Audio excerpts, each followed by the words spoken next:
The girls who never made it home.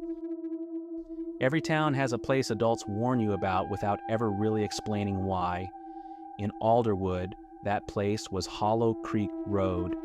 It ran just behind Alderwood High School, curving past a line of dead trees and disappearing into a stretch of land no one ever developed. No houses, no streetlights, just cracked pavement, tall grass, and the sound of water moving somewhere you couldn't see.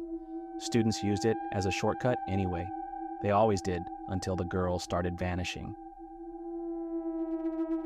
The first girl was Marissa Cole. She was 17, a straight-A student, captain of the debate team, the kind of girl teachers trusted to lock up classrooms after hours. She stayed late on a Thursday to finish a group project in the media room. The security cameras showed her leaving at 6:47 p.m., backpack slung over one shoulder, phone pressed to her ear as she laughed at something someone said.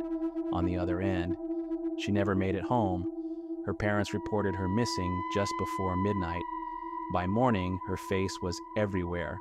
Flyers taped to telephone poles, her picture shared across social media, her locker surrounded by flowers and handwritten notes. The police searched Hollow Creek Road because it was the fastest route from school to her house. They found nothing, no phone, no backpack, no sign she had ever been there at all. People said it was probably a runaway. They stopped saying that when the second girl disappeared. To Naomi Wright vanished 2 weeks later. She wasn't an honor student like Marissa. Naomi was quiet, kept her head down, sat in the back row of every class, and drew shapes in the margins of her notebooks. She was last seen leaving cheer practice early because she felt sick. Her friend walked with her to the edge of the school parking lot. Naomi smiled, waved, and turned toward Hollow Creek Road. A few hours later, her phone was found lying in the grass near the creek, still powered on, still unlocked, still recording. The audio was distorted by wind and static, but there was something else beneath it, a soft humming, slow and steady, like someone trying to soothe a frightened animal. Police released a statement saying the sound was inconclusive. The students knew better. By the end of that week, parents were lining up in cars to pick their kids up after school. Teachers were told to dismiss students early. The principals sent emails promising increased security. But Hollow Creek Road was still there, and the girls still had to get home. All three. The third disappearance broke something in the town. Her name was Elena Ramirez. She was 16 and newly transferred. No one knew much about her yet, just that she was polite, shy, and always walked alone. Elena vanished on a Monday. By Tuesday, the police found something. Her shoe. Just one. It was sitting neatly on the edge of the road, toes pointed toward the creek, as if someone had placed it there on purpose. That was when the rumor started. Some said there was a man living beneath the bridge. Others whispered about a van no one could remember the license plate of. A few claimed the creek had always taken things, that it just decided to take people now.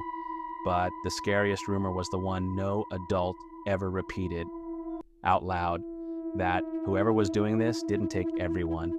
Only girls who walked alone. Only girls who didn't run. 4. Lily Chen heard all of it.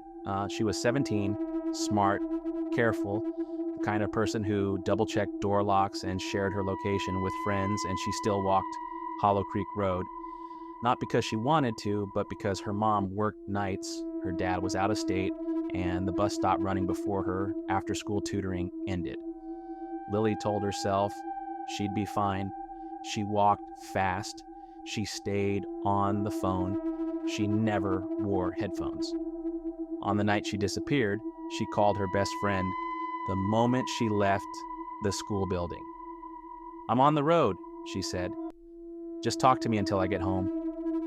Her friend agreed. For the first few minutes, everything sounded normal. Lily complained about homework, about teachers, about how everyone was acting paranoid. Then she went quiet. "Lily?" her friend said. "I hear something," Lily whispered. "What kind of something?" There was a pause. Someone humming. The call ended. 5. Lily's body was never found, but a week later, police discovered 5 backpacks buried near the creek. Marissa's, Naomi's, Elena's, Lily's, and one that didn't belong to any missing person. Inside that last backpack was a notebook. The pages were filled with careful handwriting, dates, times, descriptions, and one sentence repeated over and over again. 6. That should have been the end of it. The road was closed, the creek was fenced off, security patrols watched the school day and night. But fear doesn't disappear just because adults say it's safe. Girls stopped walking alone. Phones stayed on during entire trips home. No one took shortcuts anymore, except Jasmine Moore. She was new to the school, hadn't heard all the stories yet. On her second week in Alderwood, she stayed late to finish a test. The cameras caught her leaving at 6:51 p.m. She hesitated at the entrance to Hollow Creek Road. Then she stepped forward. On 7. Jasmine didn't vanish. She came back. 3 days later, just after sunset, she walked into the police station barefoot and shaking. She wouldn't speak at first, just stared at the wall like she was listening to something no one else could hear. When she finally talked, her voice barely sounded human. She said there was more than one of them. She said they lived beneath the creek in spaces the water never reached. She said they watched the road every afternoon, waiting for girls who didn't look afraid enough. And she said the humming wasn't to calm the victims. It was to calm themselves. Because sometimes, she said, the girls fought back. Jasmine was hospitalized that night. Before the doctor sedated her, she grabbed a nurse's arm and whispered one last thing: "They're still hungry." 8. Alderwood High closed the following semester. Families moved away. The road grew over with weeds. The fence rusted and collapsed. People stopped talking about the girls. But late at night, if you stand near Hollow Creek Road, you can still hear it, a soft, steady humming, not coming from the creek, but from behind you. The night shift doesn't clock out 1. The town that never slept, but never felt awake. Caldwell was a college town that pretended to be alive at night. Neon signs stayed on, gas stations never closed. Students wandered the streets half drunk, half lost. Convinced youth made them untouchable. But the people who really knew Caldwell weren't the students. They were the night workers, the janitors who cleaned lecture halls at 2 a.m., the nurses who memorized the sound of dying machines, the delivery drivers who learned which streets never had names. They all knew about Blackwater Cut, a service road that curved behind the river and disappeared beneath an unfinished overpass. No cameras, no lights, just concrete, water, and the echo of footsteps that never sounded like they belonged to you. The city never marked it dangerous. The night shift didn't need signs. 2. Emily Hargreave, graduate student. Emily worked late because she believed productivity could outpace fear. She was 24, a neuroscience graduate student mapping sleep deprivation. Ironically, she barely slept herself. The night she vanished, she left the lab at 1:12 a.m., earbuds dead, phone at 9%. She chose Blackwater Cut to shave 10 minutes off her walk home. Her classmates assumed she pulled an all-nighter. Her advisor assumed she burned out. 3 days later, campus security found her ID badge clipped neatly to a railing above the river. Not dropped, placed. Her apartment was untouched, except for her research journal. Every page after that night was blank, except the last one, written in shaky ink. They don't let you fall asleep. 3. Marcus Bell, campus custodian, Marcus had worked nights for 14 years. He knew every building's rhythm, when pipes knocked, when floors settled, when footsteps meant people, and when they didn't. Marcus laughed at the rumors until the night he stopped laughing. His radio transmission cut off mid-sentence at 3:38 a.m. while cleaning the underground lecture hall near Blackwater Cut. Security found his cart, mop still wet, lights still on, radio still humming with static. Marcus himself was found at dawn sitting on the steps outside the building, unharmed, alive, and unable to speak. Doctor said it was psychological shock. Marcus communicated once by writing a single sentence over and over until the pen tore through the paper. I heard my voice calling me. He never returned to work. He never slept more than 20 minutes again. 4. Talia Nguyen, rideshare driver. Talia drove nights because nights paid better. She knew which bars tipped, which students cried in the back seat, which addresses never felt right. At 2:17 a.m., she accepted a ride request near Blackwater Cut. Pickup location, no name listed. Her dash cam footage was recovered. At first, it showed nothing unusual, just Talia waiting, tapping the steering wheel, checking her mirrors. Then the audio picked something up, a quiet humming, not from outside the car, from the back seat. Talia froze. She whispered, "I didn't unlock the doors." The footage cut out. Her car was found parked perfectly in a loading zone, engine off, doors locked, no sign of a struggle. Her phone was inside, still navigating to an address that didn't exist. 5. The pattern. Nobody wanted, police insisted there was no connection, different jobs, different backgrounds, different locations. But the night workers noticed something else. Everyone vanished or broke down between 1 a.m. and 4 a.m. Everyone had passed near Blackwater Cut, and everyone reported before disappearing or afterward sound, humming, whispering, their own voice answering back. 6. Father Luis Moreno, hospital chaplain. Father Moreno worked nights because dying people were more honest in the dark. He started keeping notes after 3 patients from different wards described the same dream. They dreamed of being awake forever, of standing in shallow water while something waited just beyond sight, of being asked, not forced, to follow. When Father Moreno took Blackwater Cut home one night, he brought holy water. He never used it. His coat was found hanging from the guardrail. Inside pocket, a voice recorder. The final entry was calm, too calm. "They are not violent," he said. "They are patient. They practice with us.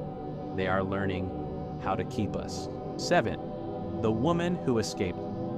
Her name was Rachel Ionescu, and she worked nights stocking shelves at a grocery store that never closed. She didn't take Blackwater Cut by choice. A detour sign redirected her there. Rachel said the road felt longer every time she blinked. She heard footsteps that matched hers perfectly. No delay, no echo. When she stopped, they stopped. When she whispered, "Hello?" something whispered back using her voice. Rachel ran. She collapsed at the edge of town, screaming until morning traffic arrived. In the hospital, she told police the thing that terrified her most. They weren't hunting me, they were rehearsing. 8. What was found? Under the overpass, construction resumed months later. Workers broke through a sealed chamber beneath Blackwater Cut. Inside were personal items, IDs, uniform patches, phones with dead batteries, all arranged carefully, like a display, spray painted on the concrete wall in uneven letters. The night belongs to those who stay awake. Construction stopped. The chamber was sealed again. Officially, nothing was ever there. 9. The truth about Caldwell. The disappearances slowed, not because the threat ended, but because fewer people worked nights. The town adapted. Classes ended earlier. Shifts changed. Routes avoided. But the night still exists. And so do the people who can't afford to leave it. If you're awake between 1 and 4 a.m., if you hear humming where there shouldn't be any, If your own voice answers you before you speak, don't follow it. They aren't killing, they're keeping. And once the night learns you, it never lets you clock out.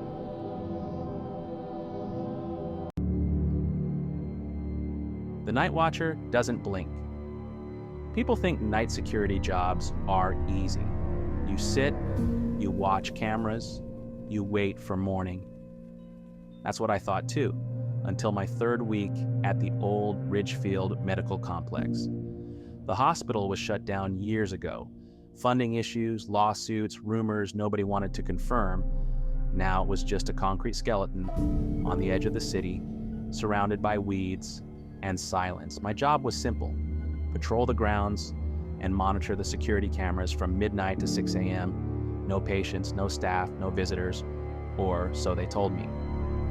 Week 1. The first few nights were uneventful. The building made noises, old ones, pipes ticking, wind whistling through broken vents. Occasionally, a door would creak open on its own, but abandoned places do that, and I didn't think much of it. Then I noticed camera 12. Camera 12 faced the east hallway of the 3rd floor. It showed a long corridor lined with doors, all labeled recovery. The lights in that hallway never worked properly, so the camera feed was always dim. At exactly 2:17 a.m., the feed would glitch, just for half a second. The first night, I blamed the system. The second night, I checked the wiring. The third night, I froze because after the glitch, something changed. The first shape. At 2:17 a.m., the static cleared, and at the far end of the hallway, right where the darkness swallowed the floor, I saw a shape. Not moving, not walking, just standing there. Tall, thin, too thin. It looked like a person, but it wasn't shaped like one should be. Its arms hung too low, almost reaching its knees. Its head was tilted slightly to the side, as if it were listening. I leaned closer to the monitor. The image quality was terrible, but one thing was clear: it was facing the camera. I waited for it to move. It didn't. At 2:18 a.m., the feed glitched again. The hallway was empty. Asking questions. The next morning, I asked the day supervisor about camera 12. He stared at me for a moment too long. Then he said, "That camera's always been faulty." I asked about the 3rd floor. He sighed. "You don't need to patrol up there. Ever." "Why?" "Because nothing good ever happened there," he said, and walked away. Week 2. Camera 12 started glitching earlier. 2:14 a.m., then 2:11, then 2:07. And every time, the shape was closer. Not by much, but close enough that I could see more details. Its skin wasn't dark. It was pale, not white. Pale like paper left in the sun too long. Its head didn't look right. There were no visible eyes, just a smooth face with a wide vertical crease where a mouth should be, and it was always smiling. The rules. On my 10th night, I found a folded paper tucked beneath the keyboard in the security room. I didn't recognize the handwriting. It read, "Night shift rules. Do not ignore 1. Do not acknowledge camera 12 after 2 a.m. 2. If you see it closer than the 3rd door, turn away from the screens. 3. Never enter the 3rd floor between 2 and 3 a.m. 4. If it appears on another camera, leave the room immediately. 5. If it appears behind you, do not run." My mouth went dry. There was no signature. I checked the timestamp on the security logs. At 2:03 a.m., camera 7 glitched. Camera 7 faced the stairwell, and for the first time, the shape was not standing still. It was descending the stairs. Sound. At 2:05 a.m., I heard something I hadn't heard before. Breathing, slow, wet, right outside the security room door. I remembered Rule 5. If it appears behind you, do not run. I stayed seated. The breathing stopped. Then came the tapping. One finger against the glass window of the door. Tap, tap, tap. I didn't turn around. Camera 12 glitched. I didn't look. The third floor. On night 14, I broke a rule. Camera 12 showed the hallway again. The shape was right in front of the lens now. So close I could see cracks in its skin. It leaned forward, and for the first time, it spoke. Not out loud. Inside my head. "You finally see me?" I don't know why I did it, but I grabbed my flashlight and went to the third floor. The hallway smelled like antiseptic and rot. Every door was slightly open, except one. The last door. The label read, "Observation." Inside was a chair, a desk, and a mirror bolted to the wall. I stepped closer. The mirror reflected the hallway behind me, except the reflection was smiling. I wasn't. The truth, a voice whispered behind me. This hospital didn't close because of money. I turned. The thing stood inches away. Up close, I realized the crease on its face wasn't a mouth. It was a seam. Something pretending to be human. "We studied awareness," it said. "Watching. Being watched. Most subjects failed." Its face unfolded, and inside was another face. Mine. "You were perfect," it said. "You noticed." Morning. They found me sitting in the security room at 6 a.m., eyes open, unblinking. Camera 12 showed an empty hallway, but if you look closely, right behind the lens, something is watching, and it never blinks.